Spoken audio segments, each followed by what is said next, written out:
Welcome back F CAT journey guys. देखो, आज मैंने जैसे कहा था हर हफ्ते हम अपनी हिस्ट्री कवर करके चलेंगे। तो देखो, C D S, C A P F और एफ कैट सबके लिए इंपॉर्टेंट है हिस्ट्री। और स्टार्ट कर रहे हैं हम दिल्ली सल्तनत से। दिल्ली सल्तनत का बेसिक से लेके बिल्कुल एडवांस तक लेके चलेंगे। देखिए, एफ कैट लेवल में जहाँ तक एफ कैट लेवल तक होगा वो मैं आपको बता दूंगा। बाकी सी डी एस और सी ए पी एफ के लिए ये हमारी कवर चलती जाएगी, यानी कि ऑल कॉम्पिटिशन एग्जाम के लिए आपकी हिस्ट्री इंपॉर्टेंट होने जा रही है। अब देखिए, स्टार्ट करते हैं सबसे पहले दिल्ली सल्तनत में क्या था, किस तरीके से हमें उसको पढ़ना है, क्या कहाँ से क्वेश्चन पूछे जाते हैं। तो सबसे पहली बात आती है कि दिल्ली सल्तनत। तो सबसे इंपॉर्टेंट चीज़ आती है कि दिल्ली सल्तनत का टाइम पीरियड क्या था। सबसे पहला क्वेश्चन कई बार यही पूछा जाता है एग्जाम में कि दिल्ली सल्तनत का टाइम पीरियड क्या रहा है। तो आपको पता होना चाहिए दिल्ली सल्तनत हमारी कब से कब तक रही है। तो दिल्ली सल्तनत आपकी रही है 1206 से लेके 1526 तक, यानी कि 1206 से लेके 1526 तक। अप्रोक्स ये आपकी रही है 320 साल तक। अप्रोक्स से 320 साल तक दिल्ली सल्तनत आपकी चली है। अब दिल्ली सल्तनत में सेकंड पॉइंट क्या आता है, तो दिल्ली सल्तनत में सेकंड पॉइंट आता है गाइस कि उसमें कितनी डायनेस्टी रही है हमारी। तो हमें पता होना चाहिए कि दिल्ली सल्तनत के अंदर हमारी 5 डायनेस्टी रही है। कौन कौन सी डायनेस्टी रही है? देखिए, सबसे पहले आती है आपकी स्लेव डायनेस्टी, उसके बाद आती है आपकी खिलजी डायनेस्टी, फिर आती है आपकी तुगलक डायनेस्टी, और तुगलक डायनेस्टी के बाद आती है आपकी सैयद डायनेस्टी, और सैयद डायनेस्टी के बाद आता है आपकी लोधी डायनेस्टी। अब इन डायनेस्टी के बारे में पढ़ना है। इन डायनेस्टी से ही क्वेश्चन बनते हैं कि इस डायनेस्टी का कौन सा फाउंडर किसका है, किस किस में क्या क्या बना है, या क्या क्या इंपॉर्टेंट चीज़ें हुई है। तो सबसे पहले देखिए, ये मैंने स्टार्टिंग में इस तरीके का चार्ट पीडीएफ में इसलिए रखा है जिससे कि आप यहीं से अपना आधा पार्ट कवर कर सकें, यानी कि कौन सी डायनेस्टी कितने टाइम पीरियड तक रही है। तो सबसे पहले देखिए, स्लेव डायनेस्टी जो आती है आपकी वो कब से रही है, तो आपकी 1206 से लेके 1219 तक, 1206 से लेके 1290 तक रही है। दूसरी की बात करते हैं कि आपकी दूसरी डायनेस्टी यानी कि खिलजी डायनेस्टी कब से रही है। तो खिलजी डायनेस्टी रही है आपकी 1290 से लेके 1320 तक, यानी कि 30 साल तक ये रही है। अब पूछ लिया जाता है कई बार क्वेश्चंस में, एग्जाम्स में क्या पूछ लिया जाता है कि सबसे छोटी डायनेस्टी दिल्ली सल्तनत के अंदर कौन सी रही है। तो आपका आंसर होगा खिलजी डायनेस्टी, यानी कि खिलजी डायनेस्टी आपकी सबसे छोटी डायनेस्टी रही है जिसका रूल सबसे छोटे टाइम तक रहा है। लेकिन खिलजी डायनेस्टी का रूल भले ही छोटा रहा है गाइज, लेकिन खिलजी डायनेस्टी हम कवर करेंगे तो खिलजी डायनेस्टी से अलाउद्दीन खिलजी बहुत इंपॉर्टेंट हो जाता है एग्जाम पॉइंट ऑफ व्यू से, क्योंकि बहुत सारे उनसे रिलेटेड वॉर्स हैं और रिफॉर्म्स हैं जो खिलजी डायनेस्टी में अलाउद्दीन खिलजी ने किए हैं। तो वो हम उनको कवर करेंगे, तो इसलिए इंपॉर्टेंट हो जाती है भले ही छोटी है। तीसरी आती है आपकी तुगलक डायनेस्टी। तुगलक डायनेस्टी का टाइम पीरियड की बात करें तो 1320 से लेकर 1414 तक रहा है। और पूछ लिया जाता है दूसरा क्वेश्चन, सबसे लंबी दिल्ली सल्तनत में चलने वाली डायनेस्टी कौन सी है। तो याद रखिएगा आप, तुगलक डायनेस्टी ही है जो सबसे लॉन्ग डायनेस्टी टाइम पीरियड रहा है आपका। तुगलक डायनेस्टी से बहुत सारी इंपॉर्टेंट चीज़ें जो हमें पढ़नी है। इसी में पागल राजा कहा गया है, इसी में आपके कैनाल पोस्टर वगैरह सिस्टम स्टार्ट किए गए हैं। तो ये बहुत इंपॉर्टेंट है तुगलक डायनेस्टी भी। यानी कि ऑलमोस्ट सिर्फ सैयद डायनेस्टी को छोड़ के सैयद डायनेस्टी में ऐसा कुछ नहीं रहा जो हमें एग्जाम पॉइंट ऑफ से पढ़ना है। बेसिक उसका फाउंडर कौन था वो पढ़ना होता है, वो हम आपको कवर करके चलेंगे। बाकी सारी इंपॉर्टेंट डायनेस्टी हमारी रही है। नेक्स्ट आपकी आती है सैयद डायनेस्टी। सैयद डायनेस्टी रही है आपकी 1440 से लेके 1450 तक। लास्ट आती है लोधी डायनेस्टी, यानी कि लोधी डायनेस्टी लास्ट का मतलब है इसके बाद हमारा स्टार्ट हो चुका था मुगल अम्पायर। मुगल अम्पायर क्या स्टार्ट हुआ तो वो सब कवर करते चलेंगे, जो सीरीज स्टार्ट हो चुकी है। अब इसका टाइम पीरियड कब तक रहा है, तो इसका टाइम पीरियड रहा है गाइस 1451 से लेके 1526 तक, यानी कि 1451 से लेके 1526 तक। आई होप ये आपको समझ में आया होगा ब्रीफ डिस्क्रिप्शन, यानी कि दिल्ली सल्तनत का टाइम पीरियड हमारा क्या रहा है, कितनी डायनेस्टी रही है, 5 डायनेस्टी रही है, कौन कौन सी डायनेस्टी रही है, slave dynasty, Khilji dynasty, Tughlaq dynasty, Syed dynasty और लोधी डायनेस्टी, उनका टाइम पीरियड क्या रहा है। तो ये पीडीएफ आपको टेलीग्राम चैनल पे अपलोड हो जाएगी, वहां से आप इसको ले सकते हैं। और नोट्स बनाने हैं तो आप अपने अकॉर्डिंग हाथों हाथ नोट्स बना के चल सकते हैं वीडियो को पोस्ट करके। अब नेक्स्ट चलते हैं, ये ब्रीफ डिस्क्रिप्शन हो चुका है कि दिल्ली सल्तनत हमारा कब से कब तक रहा है, उसमें हमें क्या क्या पढ़ना है। तो आज का जो हमारा टॉपिक है गाइस वो है स्लेव डायनेस्टी, यानी कि आज की क्लास में हम कवर करने वाले हैं अपनी स्लेव डायनेस्टी। सबसे पहले डायनेस्टीज की जो है वो कवर करने वाले हैं। हर एक क्लास में एक एक डायनेस्टी हम कवर करते चलेंगे, तो हमारी 4 वीडियोस में दिल्ली सल्तनत आपकी पूरी कंप्लीट हो जाएगी। और इसकी वीडियो के बाद गाइस आप स्लेव डायनेस्टी से क्वेश्चन लगाना, ऑलमोस्ट आपके सारे क्वेश्चन बनेंगे। चलिए अब बात करते हैं, स्टार्ट करते हैं स्लेव डायनेस्टी। हमारी स्लेव डायनेस्टी से क्या है क्या नहीं। देखो, सबसे पहले फिर रिकॉल करते हैं कि स्लेव डायनेस्टी, जो आपकी स्लेव डायनेस्टी आती है तो सबसे पहले आती है कि स्लेव डायनेस्टी का टाइम पीरियड क्या रहा है। तो आप याद रखेंगे 1206 से लेके 1290 तक आपकी डायनेस्टी रही है। अब इस डायनेस्टी में क्या है क्या नहीं वो स्टार्ट करते हैं अपना पढ़ना। तो चलो गाइज, सबसे पहला आता है स्लेव डायनेस्टी के बारे में जो पढ़ना है कि स्लेव डायनेस्टी का फाउंडर कौन है। चलिए तो देखो, स्लेव डायनेस्टी के फाउंडर की बात आती है तो फाउंडर है स्लेव डायनेस्टी कुतुबुद्दीन ऐबक। कौन है? कुतुबुद्दीन ऐबक। यहाँ ऐबक लिखा हुआ तो यानी कि कुतुबुद्दीन ऐबक है, ये आप समझेंगे। अब स्लेव डायनेस्टी को स्लेव डायनेस्टी ही क्यों कहा जाता है, सबसे इंपॉर्टेंट चीज़ ये आती है, कई बार क्वेश्चन बन जाता है कि स्लेव डायनेस्टी को स्लेव डायनेस्टी किस वजह से कहा जाता है। तो याद रखिएगा, जो कुतुबुद्दीन ऐबक थे या स्लेव डायनेस्टी थी वो कब बनी थी, तो आपको याद होगा मोहम्मद गोरी, यानी कि जो मोहम्मद गोरी हमारे थे, ठीक है, स्लेव डायनेस्टी यानी कि कुतुबुद्दीन ऐबक उनके स्लेव यानी कि उनके गुलाम कह सकते हैं, या आप कह सकते हैं कि उनके वफादार, एक सैनिक टाइप में, सैनिक टाइप में क्या मतलब, सैनिक थे, ठीक है। तो मोहम्मद गोरी जब पृथ्वीराज चौहान से उनकी फाइट्स होती है, आपको पता हो battle of Tarana first, battle of Tarana Tarain second, है ना, 1191 और 1192, है ना। तब जब यहाँ पृथ्वीराज चौहान को वो हरा देते हैं तो यहाँ वो अपना रुकते हैं, लेकिन जब वो यहाँ रुकते हैं तो वो यहाँ के नहीं थे, वो बाहर के थे, तो वो कुतुबुद्दीन ऐबक को यहाँ छोड़ देते हैं। और कुतुबुद्दीन ऐबक का काम यहाँ क्या होता है, तो देखो आपको मैं एक प्लेन पेपर में लेके थोड़ा समझा देता हूँ कि वो क्या बात थी, किस वजह से यहाँ कुतुबुद्दीन ऐबक रहे। तो कुतुबुद्दीन ऐबक का काम जो यहाँ था, जो आपके ऐबक साहब थे, उनको मोहम्मद गोरी ने यहाँ इसलिए छोड़ दिया था, अपनी गद्दी पे इसलिए बिठा दिया था कि तुम यहाँ पे प्रचार करो, यानी कि इस्लाम, यानी कि आप जानते हैं मोहम्मद गोरी वगैरह जो है ये सब मुस्लिम थे, तो यहाँ पे जो है इस्लाम का प्रचार करने के लिए कुतुबुद्दीन ऐबक को छोड़ दिया गया था कि तुम यहाँ पे अपना इस्लाम का जो है फेमस करो इस्लाम को, और लोगों को कन्वर्ट करो इस्लाम में, जिससे कि हमारी पहचान ज़्यादा बने। तो बेसिकली वो यहाँ पे कुतुबुद्दीन ऐबक को इसलिए छोड़ के गए थे कि वो इस्लाम जो है हमारा, उसको आगे बढ़ाए।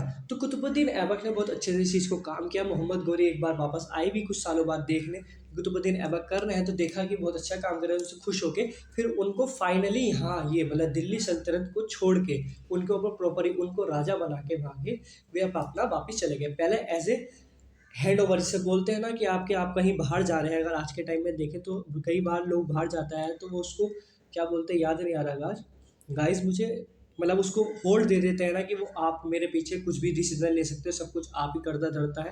तो उस तरीके से उनको पहले छोड़ के गए थे, फिर बाद में हम खुश हुए तो उनको ऊपर पूरी टर्नओवर ये छोड़ के चले गए। अब कुतुबुद्दीन ऐबक से हमें क्या क्या इंपॉर्टेंट चीज़ें पढ़नी है जो हमारे एग्जाम में आती है, बात करते हैं उनकी। तो देखो सबसे पहले बात आती है कि फाउंडर ऑफ स्लेव डायनेस्टी किसको कहा जाता है, तो founder of slave dynasty Qutubuddin Aibak को कहा जाता है। क्वेश्चन और वर्ड्स को मेरे ध्यान रखना गाइस, क्वेश्चन कैसे खेलते हैं वो मैं आपको सब बताने जा रहा हूँ क्लास में।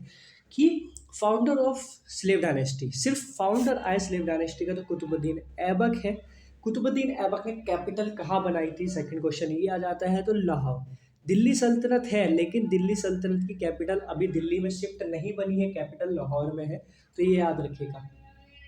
अब इतना यार ये दो चीज़ हो गई है। अब इससे रिलेटेड और हमें क्या पढ़ना है, तो बात आती है कुतुबुद्दीन ऐबक का टाइम पीरियड कितना रहा है। तो कुतुबुद्दीन ऐबक ने 1206 से लेके 1210 तक रूल किया है, यानी कि सिर्फ 4 साल ही रूल किया है। 4 साल क्यों किया है, उसके बाद इनकी मौत हो चुकी थी, नेचुरल मौत थी, किसी ने इनको मारा नहीं था, ठीक है, इनकी डेथ नेचुरल हुई थी प्ले करते हुए, बताएंगे भी आगे। तो क्या है सेकेंड चीज़ इंपॉर्टेंट क्या है भाई, सबसे इंपॉर्टेंट चीज़ है कि वो आपके फाउंडर थे। सेकंड इंपॉर्टेंट चीज़ उनका टाइम पीरियड क्या रहा है, 1206 से लेके 1210 तक रहा है। कैपिटल कहाँ की थी, कैपिटल उनकी लाहौर थी।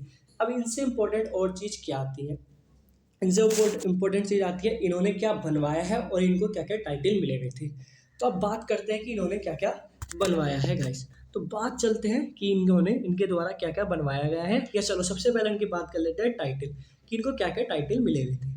तो इनको टाइटल मिले थे गाइस लक बख्श, यानी कि ये लाखों रुपए का दान कर देते थे, ठीक है, तो इनको लक बख्श कहा जाता था। पील बख्श कहा जाता था इनको, ठीक है, हातिम इनको कहा जाता था। पील बख्श इसलिए कहा जाता था, हाथियों का भी बहुत दान करते थे, इसलिए इनको पील बख्श कहा जाता था। और हातिम यानी कि एक अच्छे रूलर थे, इनको हातिम का भी टाइटल दिया गया था, ठीक। इसके अलावा अब और क्या क्या इंपॉर्टेंट चीज़ है, एक चीज़ और याद रखिएगा, कुतुबुद्दीन ऐबक ने कभी भी अपने आप को सुल्तान नहीं माना, ना ही सुल्तान कहलवाया, ठीक है, यही बात आती है इंपॉर्टेंट। आगे जो समझेंगे आप इल्तुतमिश से रिलेटेड कि वहाँ इंपॉर्टेंट क्या चीज़ थी, वो यहाँ समझ के चलिए कि जो ऐबक थे आपके, वो कभी सुल्तान की पोस्ट उन्होंने ली ही नहीं, हमेशा उन्होंने रूल किया है जिससे उन्हें सहा जाता था, या जहाँ वहाँ पे वो थे अपने उसी पोस्ट से उन्होंने अपना आप को इस जगह बनाए रखा, ठीक है, उन्होंने कभी भी सुल्तान के उससे पोस्ट रूल नहीं की। अब आती है इंपॉर्टेंट चीज़ कि हाँ डेथ के बारे में, तो डेथ के बारे में पढ़ लेते फिर बात करते हैं इन्होंने क्या क्या बनवाया है। तो इनकी डेथ जो है प्लेइंग करते हुए ऑफ चोंगा पोलो, यानी कि चोंगो पहले उसको बोलते थे, अब बोलते हैं पोलो, ठीक है। यानी कि वही घोड़े पे बैठ के जो आप, भाई एक घोड़ा होता है उस पर बैठ के हॉकी से मारते हैं ना, वो गेम खेलते, उससे गिर के इनकी मौत हो चुकी थी। तो 1200 to 10 में इनकी डेथ हुई, वो इसी वजह से हुई थी, ठीक। तो एबक के बारे में इंपॉर्टेंट चीज़ें जो थी मैंने आपको बता दिया। एक चीज़ और आती है कि एबक का मतलब क्या होता है, कई बार मतलब पूछते नहीं है लेकिन आपको पता होना चाहिए। तो एबक का मतलब होता है गॉड ऑफ मून, ठीक है, यानी कि चंद्रमा का देवता। ऐबक का मतलब होता है चंद्रमा का देवता। अब आती है इनसे इंपॉर्टेंट चीज़ कि इन्होंने क्या क्या बनवाया है, ठीक है। क्योंकि आप याद रखेंगे दिल्ली सल्तनत में सबसे इंपॉर्टेंट चीज़ क्या है, कौन सी मॉन्यूमेंट किसने बनवाई है, उससे रिलेटेड आपके क्वेश्चन आना। तो बात करते हैं कुतुबुद्दीन ऐबक ने क्या क्या बनवाया है, ठीक है। एक चीज़ और याद रखेंगे, जैसे मैंने कहा था आपसे कि कुतुबुद्दीन ऐबक ने कभी भी सुल्तान के उससे रूल नहीं किया, तो उन्होंने क्या काम रूल किया है, ऐबक मलिक, ठीक है, या तो इससे रूल किया है या सिपरा सलाह, ठीक है। यानी कि इनके ये पोस्ट थी मोहम्मद गोरी के यहाँ, उसी बेसिस पे इन्होंने इन दो पे पोस्ट पे इन्होंने रूल किया है, ठीक। अब आती है बात कि कुतुबुद्दीन ऐबक ने क्या क्या बनवाया। तो आप याद रखेंगे कुतुब मीनार, कुतुब मीनार जो है हमारी उसमें 5 फ्लोर है, ठीक है। याद रखेंगे आपकी 5 फ्लोर्स है कुतुब मीनार में। तो पहला फ्लोर, सिर्फ पहला फ्लोर जो है आप कह सकते हैं, भाई इस फोटो में तो भी प्रॉपर नहीं है, जो पहला फ्लोर है वो सिर्फ सिर्फ फर्स्ट फ्लोर कुतुबुद्दीन ऐबक ने बनवाया था। उसके बाद इनकी डेथ हो चुकी थी तो वो नहीं बनवा पाए थे, ठीक। यानी कि याद रखेंगे कुतुबुद्दीन ऐबक ने सिर्फ स्टार्ट किया था, कंप्लीट आपकी इल्तुतमिश ने करवाई है। और क्या क्या बनवाया है ऐबक ने, तो फर्स्ट क्वात उल इस्लाम, ठीक है, ये आपकी बोलते हैं ऐबक ने बनवाई है। और 2.5 दिन का झोपड़ा, ठीक है, इसको लोग 2.5 दिन का झोपड़ा भी बोल देते हैं, ये अजमेर में है, दिल्ली और अजमेर, यानी कि ये दो चीज़ इन्होंने आपकी बनवाई थी, ठीक है। अब बात आती है, और ये क्या बोलते हैं कि ये आपकी कुआत उल इस्लाम क्या है, तो आप याद रखेंगे फर्स्ट आपकी मॉस्क्यो है, ठीक है, फर्स्ट, तो ये फर्स्ट मॉस्क्यो है जो इन्होंने बनवाई है। अब बात आती है कि इनसे रिलेटेड और कुछ भी है जो हमें पढ़ना नहीं, इनसे रिलेटेड सिर्फ इतना ही है जो मैंने आपको बताया है ऐबक के बारे में। अब बात आती है इल्तुतमिश के बारे में। अब इल्तुतमिश था कौन, तो इल्तुतमिश जो थे वो ऐबक का जनरल थे, ठीक है, कहाँ के, बदायूं के, ठीक है गाइस। तो ये बदायूं के जनरल था इल्तुतमिश ऐबक का। तो जब इल्तुतमिश की डेथ होती है तो उनका बेटा उसकी जोट पे बैठ उनकी पोस्ट पे बैठता है, लेकिन इल्तुतमिश कहता है ये स्लेव डायनेस्टी है, यानी कि इसमें गुलामों का राज करता है। तो इल्तुतमिश ऐबक के बेटे को मार देता है और उसकी जगह खुद बैठ जाता है। अब बात आती है इल्तुतमिश के बारे में पढ़ना है, ऐबक के बारे में सिर्फ इतना ही था जो हमें पढ़ना था। अब सेकंड चीज़ आती है इल्तुतमिश क्या है, उससे रिलेटेड हमें क्या क्या पढ़ना है। तो चलो गाइस देखो इल्तुतमिश के बारे में बात करते हैं। एक रूलर के बाद हम बात कर चुके हैं स्लेव डायनेस्टी के अंदर, अब आता है सेकंड रूलर हमारा स्लेव डायनेस्टी के अंदर, वो है इल्तुतमिश। आपको फोटो दिखा देता हूँ इल्तुतमिश का है, तो देखिए ये है फोटो, ये है इल्तुतमिश आपकी, ठीक है। अब बात आती है इल्तुतमिश से रिलेटेड हमें क्या पढ़ना है। तो सेकंड क्वेश्चन ये आता है कि रियल फाउंडर ऑफ दिल्ली सल्तनत, रियल फाउंडर याद रखना, फाउंडर ऐबक थे, रियल फाउंडर की बात करें तो real founder of slave dynasty जो कहा जाता है वो है आपके इल्तुतमिश।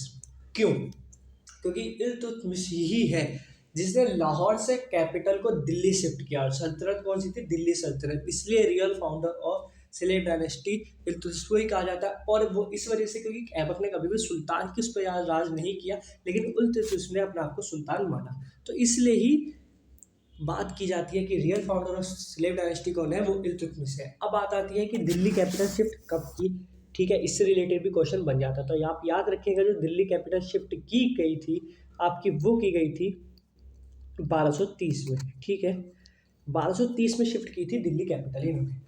अब बात आती है कि फर्स्ट सुल्तान, मैंने फिर वही बात कहा कि सुल्तान की बात करें तो फर्स्ट सुल्तान भी है कौन है आपका, इल्तुतमिश है। इल्तुतमिश का टाइम पीरियड कब से कब तक रहा है, तो इल्तुतमिश जो रहा है आपका 1211 से लेकर 1236 तक रूल किया है। अब इससे रिलेटेड कुछ इंपॉर्टेंट चीज़ और आती है। इंपॉर्टेंट चीज़ क्या है, यही इंसान, यही वो सुल्तान है जिसने 2 क्वाइन स्टार्ट किए। कौन कौन से क्वाइन है, तो पहला क्वाइन था आपका टनका और दूसरा था जटा, ठीक है, जीटा जटा ऐसे कुछ भी बोल सकते हैं। बात आती है टनका, तो टनका जो था आपका वो सिल्वर क्वाइन था, और जटा जो था आपका वो कॉपर क्वाइन था गाइस, ठीक है, 2 क्वाइन इसने स्टार्ट किए थे, ठीक। अब बात आती है कि और क्या क्या इम्पोर्टेंट है, ठीक है। तो अब इससे इम्पोर्टेंट चीज़ एक और है कि स्लेव ऑफ स्लेव्स, ठीक है। स्लेव्स ऑफ स्लेव्स किसको कहा जाता है, तो वो भी आपका इल्तुतमिश है। देखिए आगे पढ़ते हैं। हाँ देखिए, बात आती है स्लेव्स ऑफ स्लेव्स, यानी कि गुलामों का गुलाम किसको कहा जाता है, तो वो भी आपका इल्तुतमिश ही है, जिसको गुलामों का गुलाम कहा जाता है। क्योंकि देखिए ऐबक मोहम्मद गोरी का गुलाम और मोहम्मद गोरी का गुलाम इल्तुतमिश, तो इसलिए स्लेव्स ऑफ स्लेव्स कहा जाता था इल्तुतमिश को। इल्तुतमिश ही है वो जिसने 40 गुलामों की, यानी कि सबसे ऑनेस्ट जिसे बोलते हैं, सबसे ऑनेस्ट इल्तुतमिश की तरह ही जो वफादार गुलाम थे उनका एक ग्रुप बनाता है 40 लोगों का, और उनको टाइटल दिया जाता है चलागिनी, ठीक है, या बोल सकते हैं दल चालीसा, ठीक है।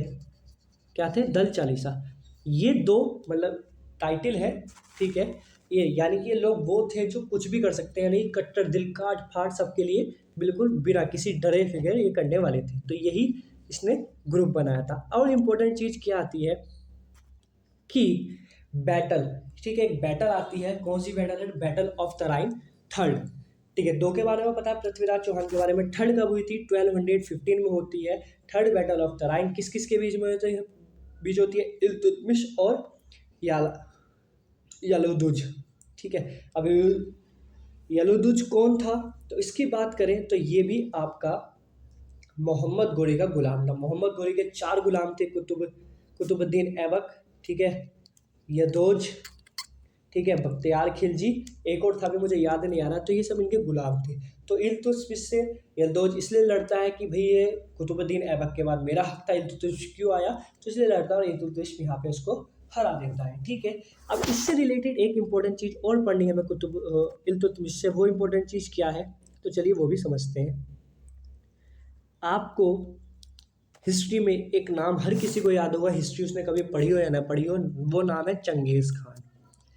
क्या है गाइस, वो नाम है चंगेज़ खान, ठीक है। तो चंगेज़ खान से इंडिया को भी बचाया था, तो किसने बचाया था, इल्तुतमिश ने बचाया था। अब चंगेज़ खान से रिलेटेड ऐसा क्या है जो उसने बचाया था, तो कुछ नहीं है। चंगेज़ खान से रिलेटेड एक बात है कि चंगेज़ खान के भाई को एक आदमी मार देता है, उसको पता नहीं होता वो चंगेज़ खान का भाई होता है। फिर चंगेज़ खान उससे बदला लेना चाहता है, उसको मारना चाहता है, तो वो आदमी पोल ओवर मतलब सब पूरी दुनिया में घूमता है। जब पता चलता है वो चंगेज़ खान के भाई को मार के आया, तो उसको कोई सलाह नहीं देता। लेकिन इल्तुतमिश के पास आता है, इल्तुतमिश को बताता नहीं है, तो इल्तुतमिश उसको अपने पास शेल्टर दे देता है, ठीक है, उसको शेल्टर दे देता है। लेकिन जब उसको पता चलता है चंगेज़ खान को, वो वहाँ होता है, तो चंगेज़ खान उसको एक लेटर लिखता है कि तुम चाहते हो हमसे मरना है करके। तो बहुत सोच समझ के चंगेज़ खान को वो लेटर वापस रिप्लाई देता है इल्तुतमिश। क्या रिप्लाई देता है कि सर हमें पता नहीं था ये वो है, हमने तो उसको गिरफ्तार करके रखा, रहा नहीं देखा, आप आ रहे हैं या हम छोड़ जाए।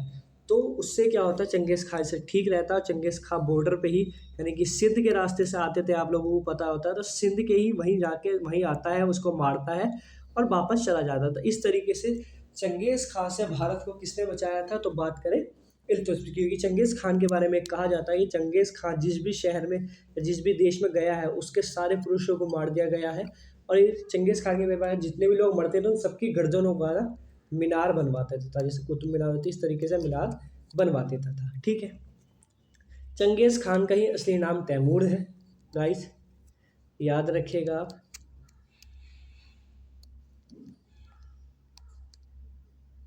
तैमूर नहीं,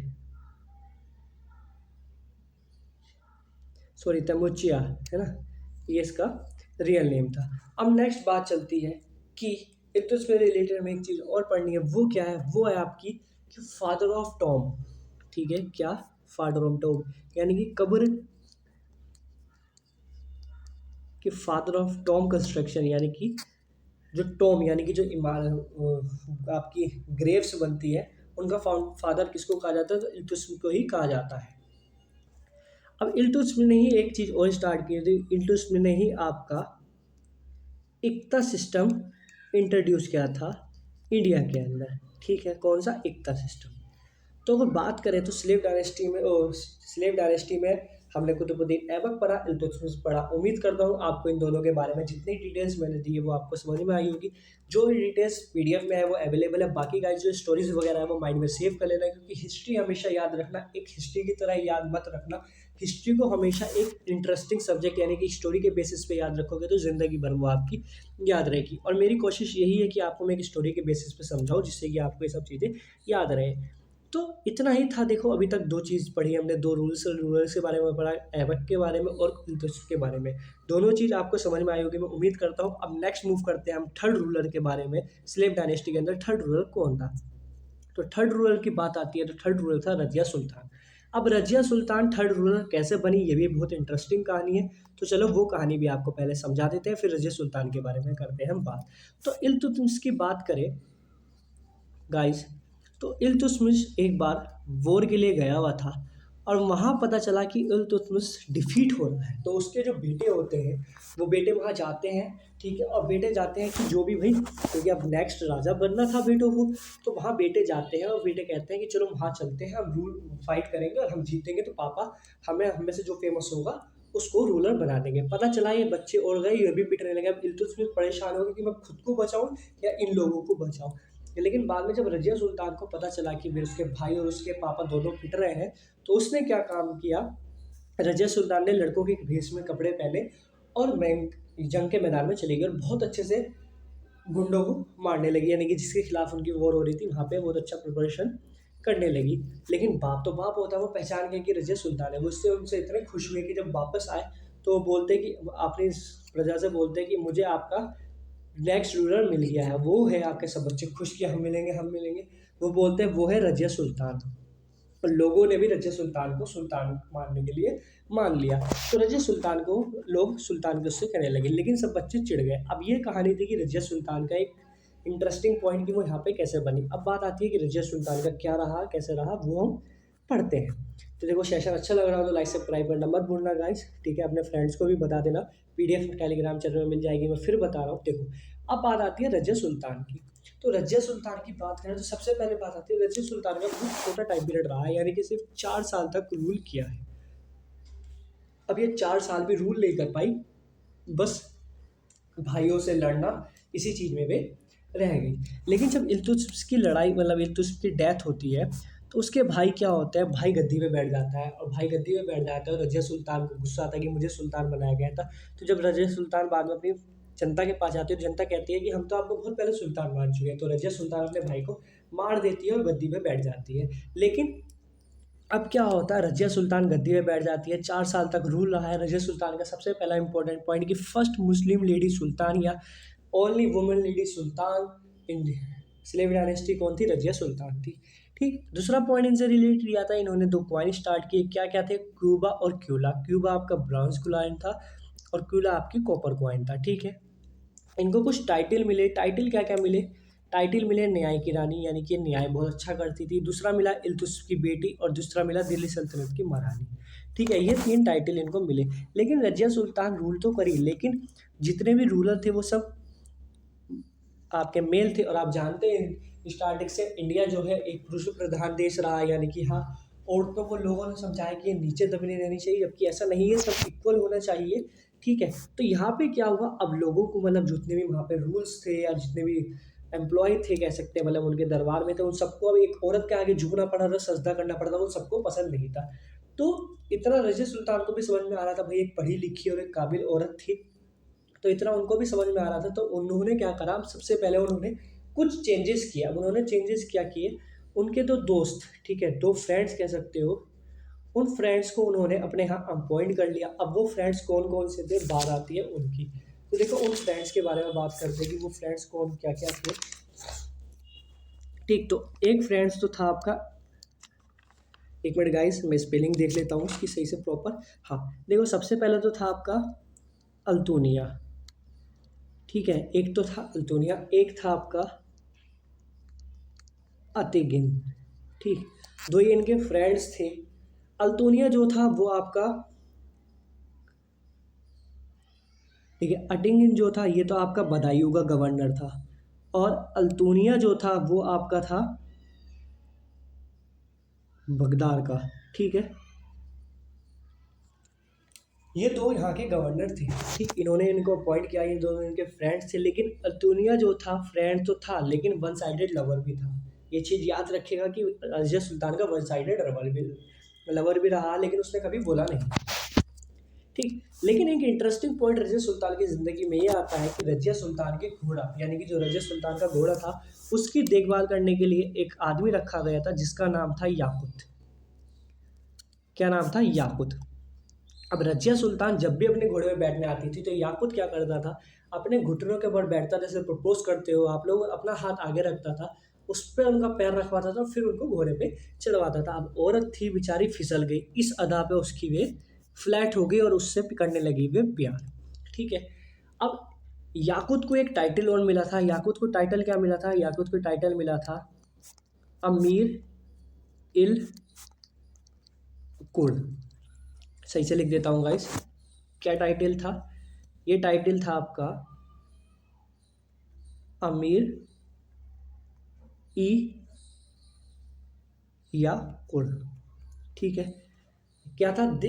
घोड़े की देखभाल करने वाला। इससे फ्लैट हो चुकी, अब पूरी सभा में, पूरी प्रजा में फैलने लगी कि रजिया सुल्तान एक सुल्तान है, घोड़े से, घोड़े की रखवाए रखने, क्या बोलते हैं, रखेल, रखेल बोल रहा हूँ, दिमाग भी पता नहीं क्या क्या कर रहा है गाइस, यानी कि देखभाल करने वाले का। ठीक है। उससे प्यार करने लगी है, लेकिन प्यार तो था, प्यार हो चुका उससे, फिर उससे ये शादी कर लेती है। लेकिन जब अल्तुनिया को पता चलता है तो अल्तुनिया गुस्से से आग बबूला हो जाता है, क्योंकि उनसे प्यार करता है। तो क्या होता है, अल्तुनिया विरोध स्टार्ट कर देता है। कब स्टार्ट कर देता है? वो कर देता है 1240 में ही। रिवोल्ट ऑफ, प्लेन पेज पे चलते हैं गाइस, है ना, प्लेन पेज पर अच्छे से समझ में आ जाएगा। ये रहा आपका प्लेन पेज। ठीक है। तो यानी कि क्या, अब 1240 में रिवोल्ट स्टार्ट हो जाता है आपका, जिसका नाम होता है रिवोल्ट ऑफ अल्तोनिया। ठीक है। उसको शांत कराने के लिए जा रही होती है, जब पता चलता है अल्तोनिया को कि याकूत भी उनके साथ में है, वो बीच में अटैक करा देता है और याकूत को मार देता है। अब जब याकूत मर गया तो उसके बाद रजिया सुल्तान के आगे वो दो ऑप्शन रखते हैं कि या तो मुझसे शादी करो, ठीक है, मैरिज, या फिर मैं तुमको भी मार देता हूँ। तो रजिया सुल्तान सोचती है याकूत तो मर गया, प्यार करता है, चलो इसी से शादी कर लेते हैं। तो वो उससे शादी कर लेती है। अब ये बात पता चलती है उनके भाई बैरम खां को। जब बैरम शाह, सॉरी खां कह रहा हूँ, बैरम शाह को, जब बैरम शाह को ये बात चलती है तो वो दल चालीसा, यानी कि जो दल चालीसा की, दल चालीसा भी रजिया सुल्तान को पसंद नहीं करती थी, क्योंकि उसमें भी सारे मेल्स थे। तो बैरम खां के ऑर्डर पे चले जाते हैं और अटैक कर देते हैं इन दोनों के ऊपर। तो रजिया सुल्तान और अल्तुनिया दोनों को वहीं मार दिया जाता है। और इस तरीके से रजिया सुल्तान सिर्फ 4 साल रूल कर पाती है और रजिया सुल्तान मर जाती है। अब उसके बाद जब रजिया सुल्तान मर जाती है तो गद्दी में बैठता है बैरम शाह। ठीक है। बैरम शाह का रूल आता है। अब देखिए इंपॉर्टेंट चीज़ एक और आती है रजिया सुल्तान के बारे में, 4 पॉइंट थे मैंने जो आपको बता दिए। अब इंपॉर्टेंट चीज़ और आती है जो हमें पढ़ना है कि ये देखिए, एक मैंने टेबल बना दी है जिससे कि आपको आसानी रहेगी इसको समझने के लिए। क्या है? तो देखो, कुतुबुद्दीन ऐबक, कुतुबुद्दीन ऐबक जो रहा है सबसे पहला रूलर रहा है, उसका टाइम पीरियड क्या रहा है? 1206 से लेकर 1210 तक रहा है। सेकंड रहा है इल्तुतमिश, उसका रहा है 1210 से 36 तक। फिर रही आपकी रजिया सुल्तान 1236 से लेकर 1240 तक। उसके बाद बैरम शाह, मैंने बताया उनका भाई, सिर्फ 2 साल रूल किया। ठीक है। उसके बाद नेक्स्ट बन जाता है मसूद शाह 1942 से 1946, यानी कि दूसरा भाई। फिर बन जाता है आपका नसरुद्दीन मोहम्मद 1946 से लेके 1946 कह रहा हूँ, 1246 से लेके 65 तक। ठीक है। इसके बाद क्या हुआ? ठीक है, बैरम शाह रहा, कुछ खास इंपॉर्टेंट नहीं है, कुछ किसी काम का रूलर नहीं रहा। ये रहा, ये भी कुछ ऐसे खास काम का रूलर नहीं रहा। नसर, ठीक है, नसरुद्दीन ये थोड़ा बहुत काम के रहे, लेकिन काफ़ी एज थी तो ज़्यादा अच्छा नहीं कर पाए। लेकिन अब इसके बाद जो आने वाला है वो इम्पोर्टेंट है। क्यों? अब उसकी बात करते हैं कि वो इम्पोर्टेंट क्यों होता है आपके लिए। तो चलो गाइज, अब बात करते हैं कि इसकी कि ये है कौन। तो ये आता है आपका बलबन। ठीक है। क्या होना आता है? बलबन। अब ये बलबन कौन है, क्या है, इससे रिलेटेड हमें पढ़ना है। तो चलो बलबन की कहानी स्टार्ट करते हैं। अब आपकी बलबन की आती है कहानी। अब बलबन जो रहा है आपका, उसका टाइम पीरियड रहा है 1265 से लेकर 1288 तक। ठीक है। 90 में ख़त्म हो चुकी थी, तो 90 में आके अब ख़त्म हो जाएगी। अब बलबन कौन था? तो बलबन का पूरा नाम था गाइस ग्यासुद्दीन बलबन। क्या था? ग्यासुद्दीन बलबन। ठीक है, क्या था? गयासुद्दीन बलबन। अब गयासुद्दीन बलबन से इम्पोर्टेंट क्या है कि गयासुद्दीन बलबन सबसे पहले तो है कौन? तो गयासुद्दीन बलबन आप याद रखिएगा, जो दल चालीसा थी ना, उसका एक, दल चालीसा में 40 वफादार लोग थे, उसमें से एक गुलाम था, लेकिन सबसे ही खतरनाक गुलाम था, सबसे कट्टर गुलाम था। तो ये क्या करता है, नसरुद्दीन मोहम्मद को मार देता है और उसकी जगह खुद बैठ जाता है, अब खुद रूल करने लगता है। अब इसने कुछ इंपॉर्टेंट चीज़ें और रखी थी हमारी, इसमें इससे इंपॉर्टेंट चीज़ें कुछ हमें पढ़नी है। वो क्या है कि यही वो है जिसने blood and iron policy start की। क्या कौन सी स्टार्ट की? ब्लड एंड आयरन पॉलिसी, यानी कि खून बहाने की पॉलिसी इसने ही स्टार्ट की। ठीक है, इसने दो आपके डिपार्टमेंट बनाए। क्या कौन से डिपार्टमेंट थे? एक डिपार्टमेंट था दीवान ए इयाज। ये डिपार्टमेंट क्या था? ये बनाया गया था सेंट्रलाइजेशन ऑफ मिलिट्री डिपार्टमेंट, जो मिलिट्री डिपार्टमेंट था उसको सेंट्रलाइज करने के लिए। एक बनाया इसने दीवान ए ब्राइट, यानी कि स्पाइस सिस्टम। ये आपका स्पाइस सिस्टम इसने ये स्टार्ट किया था नवरोज़ फेस्टिवल, जैसे हमारे यहाँ फेस्टिवल्स बनते हैं ऐसी नवरोज़ फेस्टिवल भी इसने ही स्टार्ट किया था। इसने एक क्वाइन भी अपने नाम पे इंट्रोड्यूस किया था, जिसका नाम था बलबनी क्वाइन। ठीक है, अब एक चीज़ और आती है कि इसने जो है हमारी दो पॉलिसीज़ की थी। अब वो पॉलिसीज़ क्या थी? तो आप याद रखेंगे, वो पॉलिसीज़ थी आपकी, या कोर्ट प्रैक्टिसेस कह सकते हो, सजदा और पीआई बॉस। सजदा यानी कि जो भी दरबार में घुसेगा, क्योंकि उसने देखा इससे पहले जो भी रूलर्स हैं उनकी कोई इज्जत नहीं करता, इसने कहा मैं रूलर हूँ, मेरी इज्जत होनी चाहिए। तो इसने सजदा यानी कि जो भी झुके, जो भी आएगा वो सबसे पहले झुक के उनको सलाम करेगा। और फैबोस का मतलब था यानी कि उनके पैर चूमेगा। ठीक है, ये दो इसने पॉलिसी अपनी स्टार्ट की। इससे रिलेटेड और क्या क्या इंपॉर्टेंट चीज़ है जो हमें याद रखनी है कि ये सबसे मोस्ट पावरफुल सुल्तान रहा है, सबसे मोस्ट पावरफुल सुल्तान रहा है स्लेव डायनेस्टी का। ठीक, इंपॉर्टेंट चीज़ें जो थी वो मैंने आपको इससे रिलेटेड बताई। लेकिन ये आप याद रखिएगा, ये अपने बेटे से यानी कि सन से बहुत प्यार करता था, और एक बार सन को ये एक वॉर में भेजता है, वहाँ पे उसकी डेथ हो जाती है। तो उसके बाद ये बीमार होते चला जाता है, और बीमार होते होते फिर ये मर जाता है। ठीक है, लेकिन अब इसके बाद आती है कि हाँ, क्या स्लेव डायनेस्टी खत्म हो गई? नहीं, स्लेव डायनेस्टी अभी खत्म नहीं हुई। स्लेव डायनेस्टी में अभी इंपॉर्टेंट चीज़ बचती है, और वो क्या बचती है? ये क्या बचती है कि last Sultan of slave dynasty कौन रहा है? तो last Sultan of slave dynasty जो रहा है वो रहा है कैमरोज। ठीक है, और किल्ड बाय जलालुद्दीन फिरोज खिलजी, यानी कि अब जलालुद्दीन फिरोज खिलजी यानी कि खिलजी डायनेस्टी का आगमन हो चुका है। और ये कौन था? तो इसकी बात करो तो ये 3 साल का एक छोटा बच्चा था। और किसका बच्चा था? तो ये आपका बच्चा था गाइस कैमरोज, वासन ऑफ कैकुबाद। कैकुबाद यानी कि जो कैकुबाद था वो आपका उस टाइम मतलब स्लेव डायनेस्टी में जो रूल चल रहा था उसका बेटा था, मतलब लास्ट एक बड़ा रहा। और कैकुबाद उसके बाद कैमरोज आपका छोटा बच्चा। तो ऑप्शन में कई बार कैकुबाद और कैमरोज दोनों मिल जाता है, मतलब एक मिल जाता है इसमें से। अगर कैमरोज होगा तो आप ये लगाएंगे, कैकुबाद होगा तो कैकुबाद लगाएंगे। ठीक है, अब इम्पोर्टेंट थोड़ी 2-3 चीज़ें और रह चुकी हैं कि गयासुद्दीन बलबन को कुछ टाइटल मिले थे, वो किसने क्या क्या दिए थे वो और देख लेते हैं। उसके बाद गाइज आपके यहाँ पे ये ख़त्म हो जाता है। ठीक है, तो स्क्रीन पर करके हम वाइट पेपर अपने सामने ले आते हैं। क्या कि याद रखेंगे आप उलग खा, ये जो है गयासुद्दीन टाइटल वो किसके द्वारा कहा गया? तो आप याद रखेंगे जिसको गयासुद्दीन ने मारा था, यानी कि नसरुद्दीन मोहम्मद। ठीक है, नसरुद्दीन मोहम्मद के थ्रू गयासुद्दीन को यह कहा गया है, क्योंकि वो काफ़ी एजिड हो चुका था इसलिए उनको मार दिया गया। अब एक चीज़ और याद रखेंगे आप कि